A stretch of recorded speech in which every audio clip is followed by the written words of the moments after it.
still to this day don't believe me. Even my friends don't mention anything paranormal around me. I've become obsessed with it. I've been called confused, a liar, but every time I tell somebody about it, I forget more and more. I don't know why. Maybe it was because I was only 8. But the fact is, I just don't trust Disney anymore. It was a Saturday afternoon. My mom, she just got back from the flea market and picked up a copy of an old Disney movie, Peter Pan. She was supposedly shopping for groceries, but she probably got distracted. This was one of the only times we all had the time to sit and watch a movie together. My mom's always out shopping, and I don't know what my dad's doing most of the time. However, my brother, Trevor, he was there too, but he's always on his phone, Facebooking or doing some other shit. I was the only one excited to watch this movie, so we all sat down on the living room floor. I put the movie in the VCR. The screen was a little fuzzy, but then the previews started rolling. It was just some old Disney movie previews, but then something a little peculiar happened. On the title screen, it had the roof of the house like in the original movie, but Wendy, John, Peter, and even a dog, they were sleeping on the roof in the air. Okay, nothing too strange, so ignoring it, we played the movie.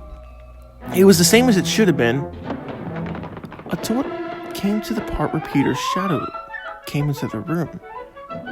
When it landed on the floor of the room, Wendy looked at it, as she does in the movie, but then the camera started to pan out to the sky. Peter Pan! And then the most terrifying thing happened. As it panned out, you could hear Wendy's blood-curdling scream.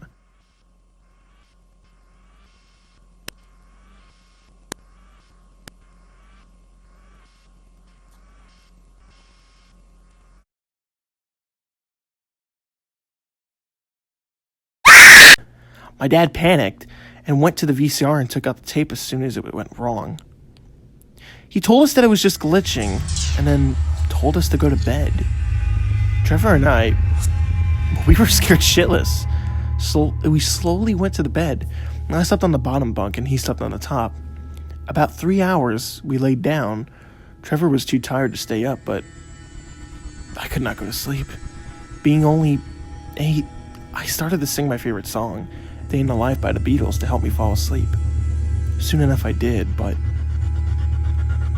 I had dreams.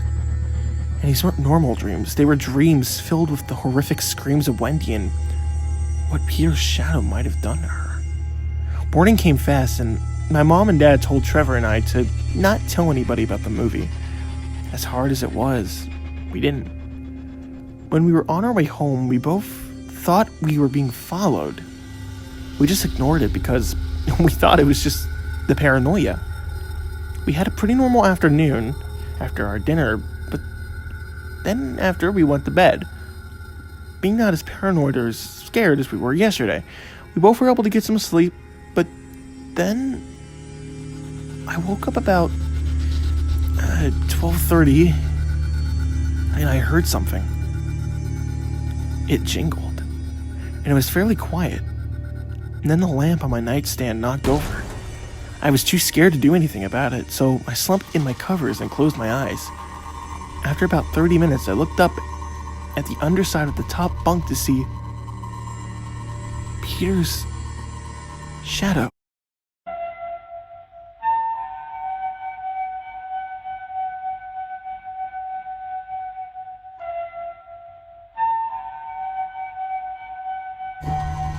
Right there, watching me. I ran from my bed as fast as I could to my parents' bedroom, them reassuring me and telling me it was just a dream. I still refused to sleep in my room that night. Of course, I ended up sleeping in their room for the night. Sleeping with my parents, I always had great night's sleep, but when I woke up, the most disturbing thing ever happened to me. I was sleeping in the middle of the desert, alone with the shadow. Terrified, I ran away from it, only to find a 75-foot drop. the shadow, he was just standing there, afraid or some sort of, I don't know, like, I felt possessed, and I hopped off the drop, only to figure out that it was all a dream. But it felt so real. There was no way that could have been a dream. And that night, I slept in my room with my brother again. After going through some counseling the following day, I'd never been so unafraid of anything in my entire life. I tried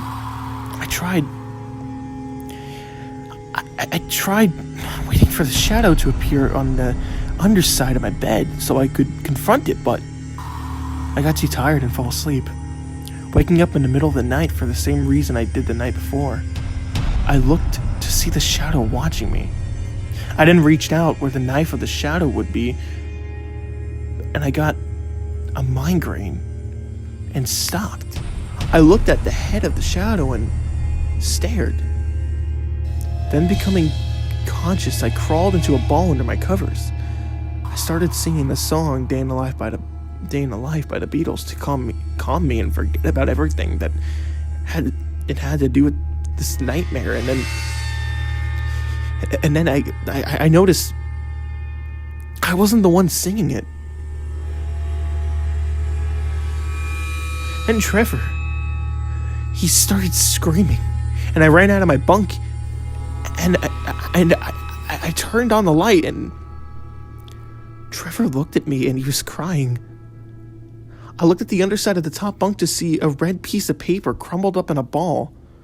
I opened it, and it read 13.5-6. It was all up in curly letters. To this day, I don't know what that monster wanted. However, it got it. Because Trevor... Well, my brother Trevor was never able to speak again.